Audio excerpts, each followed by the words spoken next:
Sir ఇక చాలా list ఉంది 2024-25 బడ్జెట్కు సంబంధించి ఇదివరకు దాకా అంటే రాష్ట్ర ప్రభుత్వం నుంచి నాకు అందిన లెక్కల వరకు సార్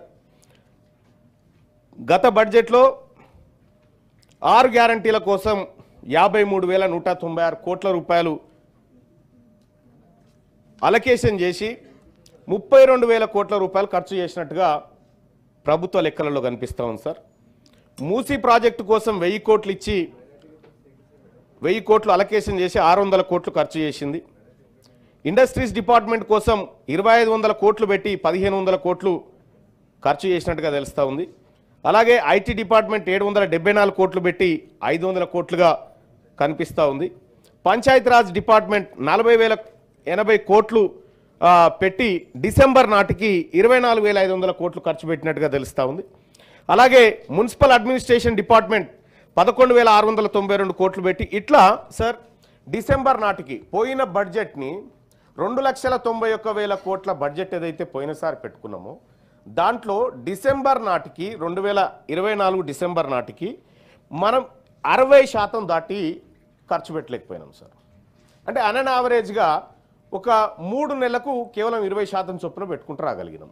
ఆ తర్వాత 3 నెలలకు కూడా 20, అంటే నాకు తెలిసి 80% మాత్రమే ఖర్చు చేయగలిగినాం అనేటువంటిది గత బడ్జెట్ లెక్కలు చెప్తున్నటువంటి లెక్కల అధ్యక్ష. సార్ మనకున్నటువంటి అంచనాలు మనకు తెలిసిపోయింది, అప్పులు మనకు తెలిసిపోయింది. ఖుద్దు ముఖ్యమంత్రి గారే చెప్పినారు కూడా, ఎందుకంటే ఆయన ఓపెన్గా మాట్లాడే మనిషి కాబట్టి ఊపర్ షేర్వాణి అందరు పరేషాన్ అనేటువంటి మాట ఆయన కూడా చెప్పిండు. ఇవన్నీ తెలిసిన తర్వాత కూడా ఈసారి 3 లక్షల పైచిలకు బడ్జెట్ పెడితే అందులో క్యాపిటల్ ఎక్స్పెండిచర్ కానీ రెవెన్యూ రిసిప్ట్స్ కానీ ఇవన్నీ ఎక్కడ కూడా మ్యాచింగ్ కనిపిస్తలేవు అధ్యక్ష, ఎక్కడ కూడా పొంతన కనిపిస్తలేవు. ఇది ఫుల్ఫిల్ చేయగలుగుతామా లేదా అనేటువంటి పరిశాన్ కనిపిస్తూ ఉంది అధ్యక్ష. సో రాష్ట్ర ప్రభుత్వం వాటిని ఎట్లా చేస్తుందో మరి చూడాల్సినటువంటి అంశం అధ్యక్ష. ఇప్పటికే అంటే ఒక బడ్జెట్ అయిపోయింది, రెండో బడ్జెట్. ఈ బడ్జెట్ వచ్చే ఏడాది మార్చి వరకు మనకి ఈ బడ్జెట్ కనిపిస్తుంది. అంటే దాదాపు 2 సంవత్సరాల కాలం అయిపోయింది అధ్యక్ష. కాంగ్రెస్ పార్టీ మేనిఫెస్టోలో సగం మేనిఫెస్టో ఖతం అయిపోయింది, ఇక మిగిలింది సగం సజీవంగా ఉంది. అది కూడా ఎప్పుడైపోతుందో చూడాలి అధ్యక్ష. ఇక్కడ రాష్ట్ర ప్రభుత్వం చెప్పినటువంటి కొన్ని అంశాలను తమరి ముందు ఏకరువు పెడతా అధ్యక్ష. ఇక్కడ డైట్ ఛార్జీలు, కాస్మెటిక్ ఛార్జీలు రాష్ట్ర ప్రభుత్వం పెంచింది అధ్యక్ష. సరే, ఈ పేద పిల్లల పట్ల రాష్ట్ర ప్రభుత్వానికి ఎంతో కొంత కన్సర్న్ ఉంది కాబట్టి రాష్ట్ర ప్రభుత్వానికి ధన్యవాదాలు తెలియజేస్తా ఉన్నా అధ్యక్ష. కానీ ఇక్కడ ఒక చిన్న విషయం మాట్లాడుకోవాలి అధ్యక్ష. పెంచినటువంటి ఛార్జీలు ఇవి ఎంతవరకు ఈ పిల్లలకు సరిపోతాయి, ఎంతవరకు అనేది ఒకసారి చూస్తే, క్షమించాలి అధ్యక్ష. డైట్ ఛార్జీలు 3వ తరగతి నుంచి 7వ తరగతి వాళ్లకు గతంలో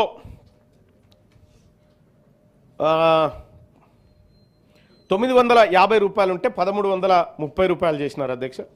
8వ తరగతి నుంచి 10వ తరగతి వరకు 1,100 ఉంటే 1,540 రూపాయలు చేసినారు అధ్యక్ష. ఇంటర్మీడియట్ నుంచి పీజీ వరకు 1,500 రూపాయలు ఉంటే 2,100 రూపాయలు చేసినారు అధ్యక్ష. ఇక్కడ అధ్యక్ష డైట్ ఛార్జీలకు సంబంధించినటువంటి అంశాన్ని ఒకసారి చూస్తే, ఇక్కడ గతంలో అధ్యక్ష 7 ఏళ్ల క్రితం పెంచారు అధ్యక్ష. ఆ తర్వాత మళ్ళీ 7 ఏళ్ల తర్వాత ఈ ప్రభుత్వం పెంచింది. 7 ఏళ్ల కింద కోడిగుడు ధర ₹3.60 ఉండే అధ్యక్ష. ఇవాళ ₹6 అయింది అధ్యక్ష, అంటే డబల్ అయిపోయింది అధ్యక్ష. కందిపప్పు అధ్యక్ష అప్పుడు ₹50 కిలో ఉండే అధ్యక్ష, ఇవాళ ₹120 అయింది అధ్యక్ష. ఇలా ఏది వంట నూనె అప్పుడు 70 ఉంటే ఇప్పుడు 150 అయింది అధ్యక్ష. ఉప్పు 15 ఉంటే 25 అయింది. ఇట్లా ధరలన్నీ రెట్టింపు అయిన తర్వాత ఇప్పుడు మనం పెంచినటువంటి రెట్టింపు ఎంతవరకు సరిపోతుంది అనేది మన ప్రభుత్వం ఆలోచన చేయాల్సిందే అధ్యక్ష. ఇవాళ 200% పెంచినామని చెప్తున్నారు అధ్యక్ష, దాన్ని 600 పెంచినా ఎవరు అడ్డుకోరు అధ్యక్ష. ఎందుకంటే పేద పిల్లలు చదువుకునేటువంటి ఒక కార్యక్షేత్రం కాబట్టి దాన్ని ఇంకా కొంచెం పెంచుకుంటే ఈ బడ్జెట్లో అంచనాలు ఏమైనా పెంచుకునేటువంటి అవకాశం ఉంటే ఇగో ఇక్కడ మాత్రం ఈ పేద పిల్లలు ఎస్సీ ఎస్టీ బీసీ పిల్లలు ఎవరైతే పేద వర్గాలు చదువుతారో ఇక్కడ పెంచుకునేటువంటి అవకాశం ఉంటే రాష్ట్ర ప్రభుత్వం ప్రయత్నం చేయమని సూచన చేస్తా ఉన్న అధ్యక్ష. కాస్మెటిక్ ఛార్జీలు అధ్యక్ష అయితే ఇక్కడ ఇంకో గమనించాల్సినటువంటి అంశం ఏంటంటే అధ్యక్ష, ఇక్కడ పిల్లలకు, పేద పిల్లలకు నెలకు 1540 రూపాయలు మనం పేద పిల్లల కోసం డైట్ ఛార్జ్ కింద ఇస్తా ఉన్నాం సార్. ఒక నెలకి 1540. సార్ ఈ పిల్లలు రేపొద్దున ఈ దేశానికి, ఈ ప్రపంచానికి అక్కడికి వచ్చేటువంటి పిల్లలు సార్. వాళ్ళలో ఉన్నటువంటి సృజనాత్మక బయటకు వచ్చి వాళ్ళు ఈ దేశానికో మనకో జాతులకు ఉపయోగపడేటువంటి పిల్లలకు నెలకు 1540 రూపాయలు ఖర్చు పెడతా ఉన్నాం సార్ తిండికి. అదే చెంచల్గూడ జైల్లో మర్డర్లు, మానభంగాలు చేసిన ఖైదీకి రోజుకి 85 రూపాయల చొప్పున ఖర్చు పెడతా ఉన్నాం సార్ మనం. అంటే ఒక ఖైదీకి ఈ స్టూడెంట్ కంటే పౌష్టికాహారం ఎక్కువ పెడతా ఉన్నాం సార్. ఇంకా ఒక అడుగు ముందు పోతే సార్, మన పోలీసుల దగ్గర ఉండేటువంటి జాగిలాలకు ప్రతి నెల 15,000 రూపాయలు డైట్ కోసం ఖర్చు పెడుతున్నాం సార్. అంటే ఇక్కడ ఒక విశ్వాసం కలిగినటువంటి కుక్క, ఆ తర్వాత ఒక ఖైదీ, ఒక హాస్టల్ విద్యార్థి, ఈ మూడింటిని కంపేర్ చేస్తే అధ్యక్ష, ఈ హాస్టల్ విద్యార్థికి పెడుతున్న తిండి విషయంలో బాధాకరమైనటువంటి అంశం కనిపిస్తుంది అధ్యక్ష. ఇంకా అంతేకాదు అధ్యక్ష, కాస్మెటిక్ ఛార్జీలు పెంచినామని చెప్పి రాష్ట్ర ప్రభుత్వం చెప్తా ఉంది అధ్యక్ష. బాలబాలికల విషయంలో కూడా 275 రూపాయలు ఇస్తున్నట్టుగా, అంటే గరిష్టంగా, బాలురకు కూడా 200 రూపాయలు ఇస్తున్నట్టుగా ఉంది అధ్యక్ష. ఇది సరిపోయేటువంటిది కాదు అధ్యక్ష. ఇప్పుడు సంతూర్ సబ్బు ఒకప్పుడు 10 రూపాయలు ఉంది అధ్యక్ష, ఇలా 35 రూపాయలు ఉంది అధ్యక్ష. నేను రాత్రి ఒక కిరాణా షాపు మిత్రులతో మాట్లాడి ఇవి తెప్పించుకున్నా, ఎంత ఉంది ఏం కథ అని తెప్పించుకున్నా అధ్యక్ష. ఇవి ఎట్లా సరిపోతాయి అధ్యక్ష? దీంతో 200% పెంచినమని చెప్పుకోవడానికి పనికొస్తుంది తప్ప ఇలా కడుపు నిండుతుందా అనేది మాత్రం తొంగి చూడాల్సినటువంటి అవసరం ఉంది కదా అధ్యక్ష. దయచేసి తమరి ద్వారా రాష్ట్ర ప్రభుత్వానికి తెలియజేస్తా ఉన్నా అధ్యక్ష, ఇక్కడ సంక్షేమ హాస్టళ్ల విషయంలో ఇంకా మీరు 10 మెట్లైనా దిగి ఈ బడ్జెట్ను ఎక్కువ మొత్తంలో కేటాయించాల్సిందిగా రిక్వెస్ట్ చేస్తా ఉన్నా అధ్యక్ష. ఇక ఇంకో విషయం గమనిస్తే అధ్యక్ష, ఇక తెలంగాణ రాష్ట్రం రైజింగ్ స్టేట్ సార్. రాష్ట్ర ప్రభుత్వం కూడా అదే పదే చెప్తా ఉంది, రైజ్ అవుతా ఉంది, ప్రపంచంతో పోటీ పడతా ఉంది అనేటువంటి మాట రాష్ట్ర ప్రభుత్వం చెప్తా ఉంది సార్. ఈ ప్రపంచం ఎందుకని పక్క రాష్ట్రాల పండి చూసిన సార్ నేను. ప్రపంచం దాకా పోలే కానీ పక్క రాష్ట్రాలు చూస్తే ఆంధ్రప్రదేశ్, తమిళనాడు, కర్ణాటక, మహారాష్ట్ర, కేరళ, వీళ్ళకి సంబంధించినటువంటి సోషో ఎకనామిక్ అవుట్లుక్లన్నీ రాత్రి ముంగటేసుకొని కూర్చున్నా అధ్యక్ష. కూర్చుంటే ఏ రాష్ట్రం పర్ఫార్మెన్స్ ఏంది అనేది చూస్తే అధ్యక్ష, మన బడ్జెట్ బాగుంది అధ్యక్ష, కేటాయింపులు అయితే బాగా ఉన్నాయి.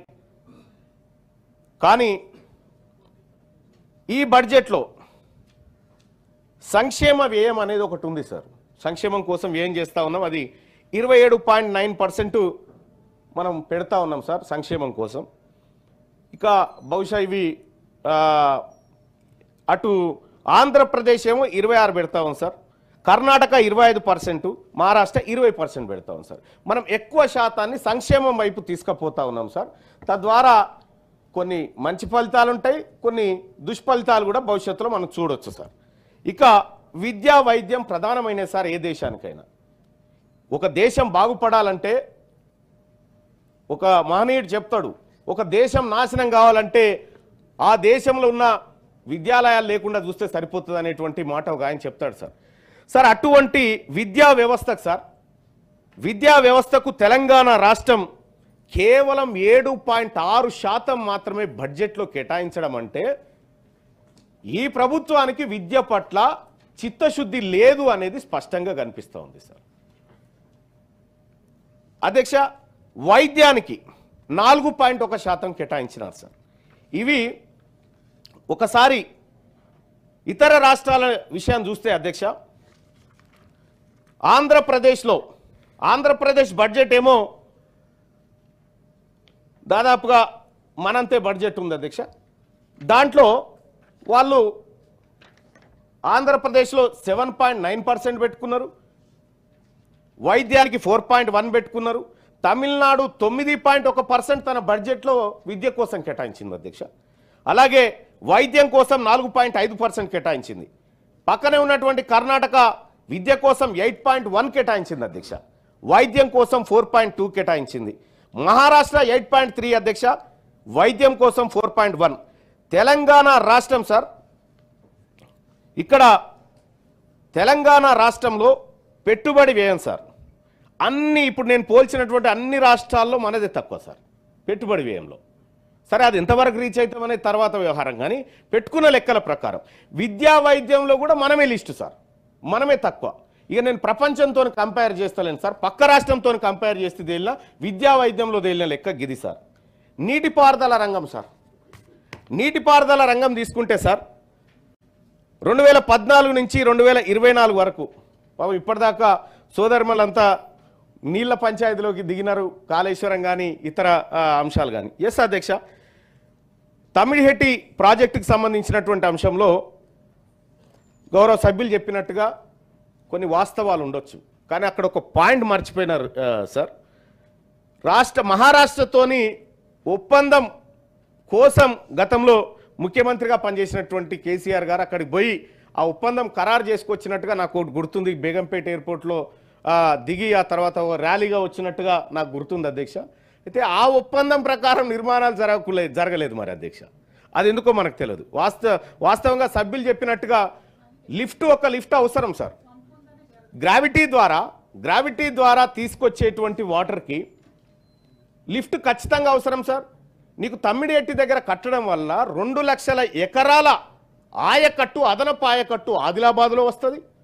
ఆ తర్వాత కేవలం 21 మీటర్లు ఎత్తిపోస్తే ఎల్లంపల్లిలో పడేటువంటి ఒక విధానం ఉండే సార్. అది ఒకటే లిఫ్ట్ అధ్యక్ష, అది వాస్తవం, వాళ్ళు చెప్పింది కూడా అదే, ఒకటే లిఫ్ట్. కాకపోతే అక్కడ మధ్యలో అనుమతులు, సింగరేణి అనుమతులు అనేటువంటి ఒక హార్డిల్ చెప్తా ఉన్నారు.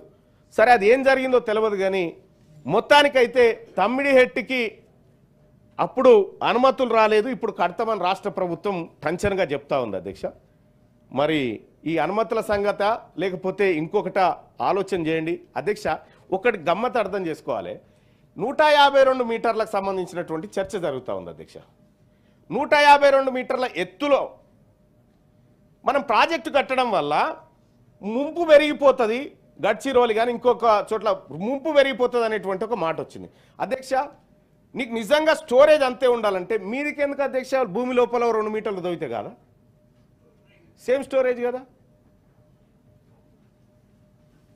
అంటే నీవు స్టోరేజ్ విషయానికి వచ్చినప్పుడు ఆ విధంగా చేయొచ్చు అధ్యక్ష, కానీ అందులో రకరకాల అంశాలు వచ్చినాయి. ఆ పవర్ పాయింట్ ప్రజెంటేషన్ రాసింది కూడా అందులో భాగస్వామి నేను కాబట్టి నాకు కొంత అవగాహన ఉండి ఆ మాట చెప్తా ఉన్నా అధ్యక్ష. ఇక అధ్యక్ష, ఈ తెలంగాణ రాష్ట్రంలో 2014 నుంచి 2024 మధ్యలో 3 ప్రధానమైనటువంటి ప్రాజెక్టులు చేపట్టారు అధ్యక్ష. ఒకటి కాళేశ్వరం, రెండోది పాలమూరు రంగారెడ్డి, మూడోది సీతారామ ప్రాజెక్టు, ఇవి చేపట్టారు అధ్యక్ష.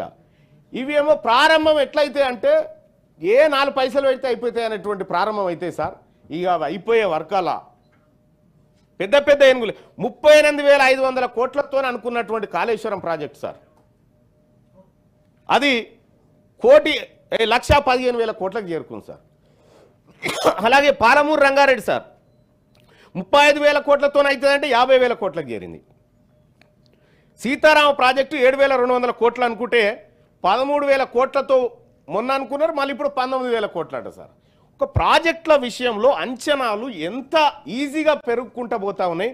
ఈ ప్రాజెక్టుల అంచనాలు పెంచాలని చెప్పి ఎక్కడ ఒక రైతు డిమాండ్ చేయలేదు సార్. మాకు ఇల్లు కావాలని చెప్పారు, మాకు భూములు కావాలని చెప్పారు, కానీ ఎక్కడ కూడా ప్రజల నుంచి ఎలాంటి డిమాండ్ రాకముందుకే ప్రాజెక్టుల అంచనాలు పెరుగుతూ ఉన్నాయంటే దీనికి అర్థాలు నాకంటే ఎక్కువ తమరికి తెలుస్తారు మీ రాజకీయ అనుభవం అంతా. సార్ ఇక్కడ ఇన్ని ప్రాజెక్టులు, ఇన్ని లక్షల కోట్ల రూపాయలు ఇరిగేషన్ మీద పెట్టి, అంటే దాదాపుగా నేను వేసుకున్నటువంటి లెక్కల ప్రకారం ఒక్కొక్క ఎకరాను సాగుబాటులోకి తేవడానికి 90,000 రూపాయలు ఖర్చు పెట్టినారు సార్. సారీ సార్, నేను కరెక్ట్ చేసుకుంటాను సార్. 90,300 రూపాయలు ఖర్చు చేసినారు సార్. కేవలం 33.94 లక్షల ఎకరాలు ఇదివరకు ఉంటే అదనంగా వీళ్ళు తీసుకొచ్చింది 39 లక్షల ఎకరాలు తీసుకొచ్చారు సార్ ఇప్పటి వరకు.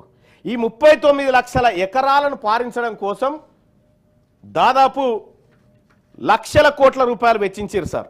ఈ ఒక్క రంగం మీద పెట్టిన తర్వాత ఈ రంగం మీద ఇంత పెట్టుబడి పెడుతున్నాం కదా, మరి రాష్ట్రంలో 3 రంగాలు ఉంటాయి సార్.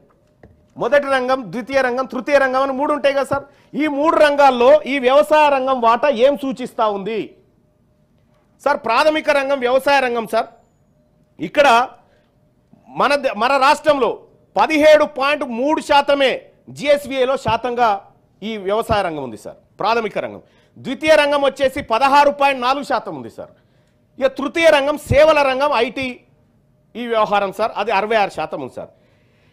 గడిచిన 10 సంవత్సరాలలో వ్యవసాయ రంగం వాటా తగ్గిపోతూ ఉంది, పారిశ్రామిక రంగం వాటా తగ్గిపోతూ ఉంది, సేవల రంగం 1.6 పెరిగింది అధ్యక్ష. ఈ సేవల రంగం కూడా ఇలాగే ఉంటుందని చెప్పడానికి లేదు అధ్యక్ష. ఇప్పుడు ఆర్టిఫిషియల్ ఇంటెలిజెన్స్ వచ్చిన తర్వాత అనేక ఉద్యోగాలు పోతున్నటువంటి సందర్భంలో ఇది ఫ్లక్చువేట్ కావచ్చు, కుప్ప కూడా కూలొచ్చు. అంటే తెలంగాణ రాష్ట్రము ఏ రంగం మీద ఈ ఆర్థికం ఆధారపడి ఉందంటే సేవల రంగం మీద మెజారిటీగా ఆధారపడి ఉంది సార్.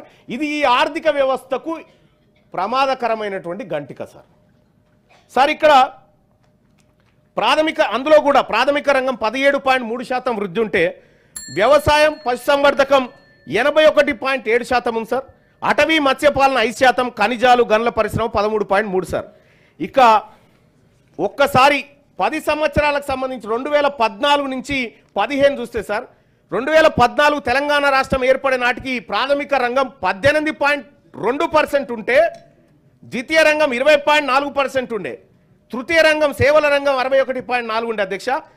2014 నుంచి 2024 వచ్చేసరికి ప్రాథమిక రంగం పడిపోయింది అధ్యక్ష. ద్వితీయ రంగం 4% పడిపోయింది, సేవల రంగం ఒక 5% పెరిగింది సార్.